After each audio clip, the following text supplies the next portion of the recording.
তুমি অ্যাটাক করো, আমাদের এখানে কিছুই নাই, আমরা আগেই সরাই থাকা ঘরে তুমি অ্যাটাক। ইরানের পিছনে কিন্তু পরমাণু শক্তিধর 3টা দেশ রয়েছে। মার্কিন বিমানগুলি প্রায় 18 ঘন্টা ফ্লাই করে এসে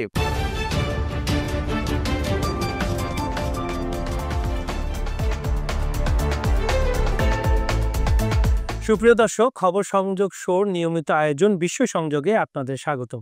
আপনাদের সঙ্গে রয়েছে আমি কাজল হায়দার, আর বরাবরের মতো আমার সঙ্গে রয়েছেন আমি ফহমুদ দেলোয়ার হোসেন। দেলোয়ার ভাই, যুদ্ধ নিয়ে জাতিসংঘে বেশ তোলপাড়, মানে যারা যারা জড়িত এবং যারা হেভিওয়েট কান্ট্রি তারা বিভিন্ন ধরনের মন্তব্য করছেন, এবং কিছু তির্যক মন্তব্য আছে, কিছু বাহাবা আছে, প্রতিশোধ নেওয়ারও আছে। এই সম্বন্ধে একটু দর্শকদের মানে একটা জিনিস হচ্ছে কি কাজল ভাই, সেটা হচ্ছে যে এই যে যুদ্ধটা শুরু হয়ে গেল, ইসরায়েল হামলা করলো, যুক্তরাষ্ট্র ইনভলভ হলো, যুক্তরাষ্ট্র গতকাল ইনভলভ হয়ে গেল, এই যে পুরো এর মধ্যে মনে করেন যে France, Greece, Japan, Pakistan, Bharat, দক্ষিণ কোরিয়া, ফিলিপাইন্স সহ বিভিন্ন দেশে ট্রাম্প এবং নেতানিয়াহু বিরোধী বিক্ষোভটা হয়েছে।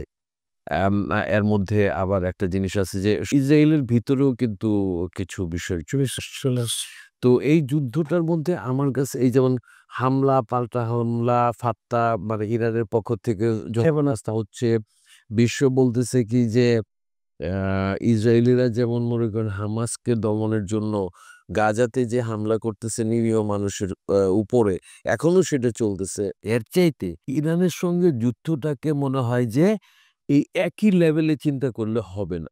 কারণ এর আগে ইসরায়েল যে জিনিসটা হয়েছে সেটা হলো যে হুতিরা, হামাসরা, তারপরে আপনার হিজবুল্লাহ, এই যে ব্যাপার হিজবুল্লাহ, আনসারুল্লাহ, এই এদেরকে মোকাবেলা করা এক জিনিস, আর হলো একটা শক্তিশালী দেশকে ইরানকে মোকাবেলা করা কিন্তু আরেক জিনিস। মনে রাখা দরকার যে ইরানের পিছনে কিন্তু পরমাণু শক্তিধর 3টা দেশ এখন রয়েছে। এই যে বিষয়টা, এটা নিয়ে আমরা মানে এই যে ইরান ইসরায়েল যুদ্ধ নিয়ে দর্শক আপনারা বিভিন্ন বিষয়ে যে কে কিরকম আক্রমণ চালাইছে, যেমন আমেরিকা এই যে সরাসরি যুদ্ধে মানে যুক্ত হওয়ার পরে ইরানের থেকে 27টা মিসাইল গেছে ইয়ের দিকে, ইসরায়েলের দিকে। ইসরায়েল আবার 20টা মিসাইল পাঠাইছে ইয়ের দিকে, তেহরানের উপরে। এবং ইসরায়েল বলতেছে যে তারা গোয়েন্দা তথ্য ভিত্তিক, মানে যেখানে ওই অস্ত্রের মজুদাগার আছে, ক্ষেপণাস্ত্র, ballistic missile centre, launching centre, এই জায়গাগুলিতে তারা হামলা চালাইছে। এইভাবে যুদ্ধটা চলতেছে, সাইরেন বাজতেছে ইসরায়েলের বিভিন্ন শহরগুলিতে, তেহরান থেকে মানুষ সরে পড়তেছে। এই যে বিষয়গুলি আছে, এর মধ্যে আমার কাছে 2-একটা ঘটনা খুব অদ্ভুত লাগছে, আমি সেটা আপনার সাথে শেয়ার করি। এবং আপনি যেমন আমাকে প্রশ্ন করেন, আমি আপনাকে আজকে প্রশ্ন করব যে এটার মানেটা কি।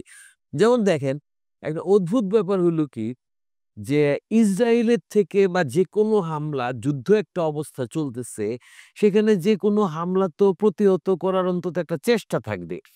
এখন জিনিসটা হচ্ছে যেটা, সেটা হলো যে ইরান ইসরায়েল মিসাইল অ্যাটাক হচ্ছে, কখন ইসরায়েলের থেকে মিসাইল আসে, অবশ্যই ইরানের সেটা প্রস্তুতি আছে। অদ্ভুত ব্যাপার হচ্ছে যে মার্কিন বিমানগুলি প্রায় 18 ঘন্টা ফ্লাই করে এসে ইরানের যে পারমাণবিক যে কর্মসূচি, যে ফোর্দো, নাথানজ এবং ইস্পাহান, এই জায়গাগুলিতে অ্যাটাক করলো 2000 কিলো বোম দিয়ে 2000 কিলো বম দিয়ে, এবং সেগুলি আবার ফিরে চলে গেল। এবং এটা নিয়ে ট্রাম্প রীতিমতো একেবারে আমরা বুলসাই হিট করছি, আমরা এই করে ফেলাইছি, সেই করে ফেলাইছি। একটা প্রশ্ন হচ্ছে কি, ইরানের দিক থেকে বিন্দুমাত্র কোনো প্রতিহত করার কোনো চেষ্টাই দেখা যায় না, 1।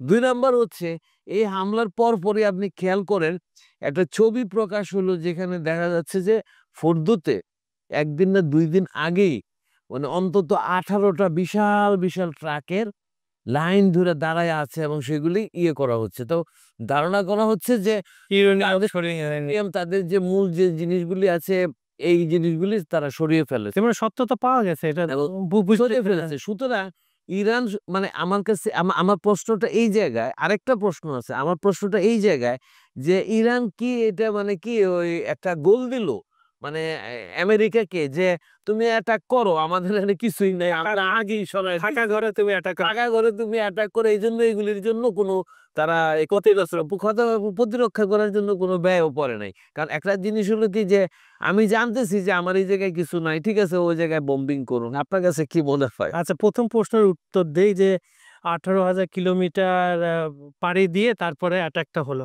কিন্তু আপনাকে মনে রাখতে হবে স্টিলের B-2 বিমান। জি। এটা পৃথিবীর কোনো রাডার এটা শনাক্ত করতে পারে না। এটা এত উচ্চতা দিয়ে যায় এবং এটার ডিজাইনটা এমনভাবে করা হয়েছে যে মেঘের সাথে আকাশের সাথে মিশে যায়। জি। এই এত উন্নত টেকনোলজি এই বিমানটা আছে আপনার মার্কিন যুক্তরাষ্ট্রের কাছে এবং শোনা যায় এরই সংস্করণ আছে রাশিয়া এবং চীনের কাছে।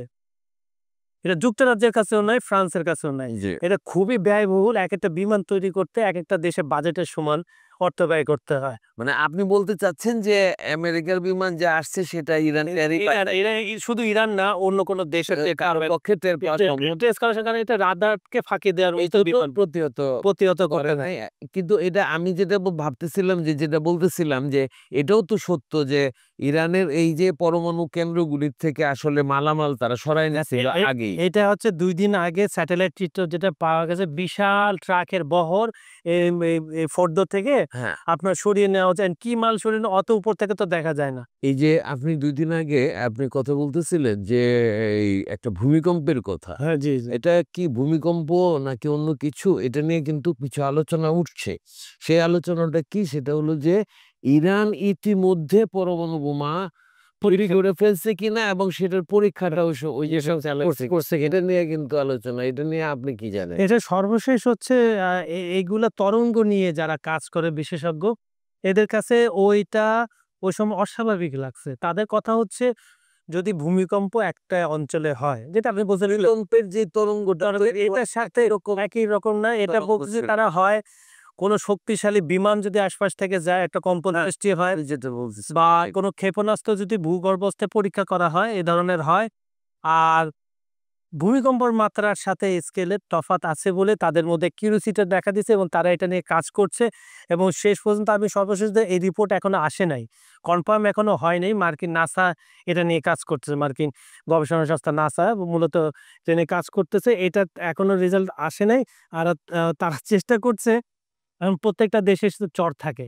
গোয়েন্দা সংস্থার লোক থাকে। ওখানকার মাটি-টাটি কিছু একটা নেওয়ার চেষ্টা করতেছে। তাহলে একটা কংক্রিট তারা একটা পরীক্ষামূলক পরীক্ষা রিপোর্ট দিতে পারবে। সবচেয়ে যেটা গুরুত্বপূর্ণ বিষয় দেখেন, সারা বিশ্বে মানে মধ্যপ্রাচ্যে ৪০,০০০ মার্কিন সৈন্যের উপস্থিতি আছে। তাদেরকে সতর্ক থাকতে বলা হয়েছে ১।